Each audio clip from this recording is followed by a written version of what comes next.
और सजा दिला सजा दिला सजा दिला राजा हमके भरिया कवरिया हो तू दबा के कमरिया हो हमके भरिया कवरिया।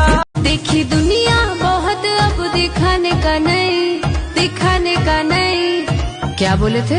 बुलाती है मगर जाने का नहीं। सुन, मैंने ना बुलाया इधर आने का नहीं। सुन, मैंने ना बुलाया नवे से बतिया के तू बुलाना का पैबा राजाऊ घरे आइबा कि ना आइबा।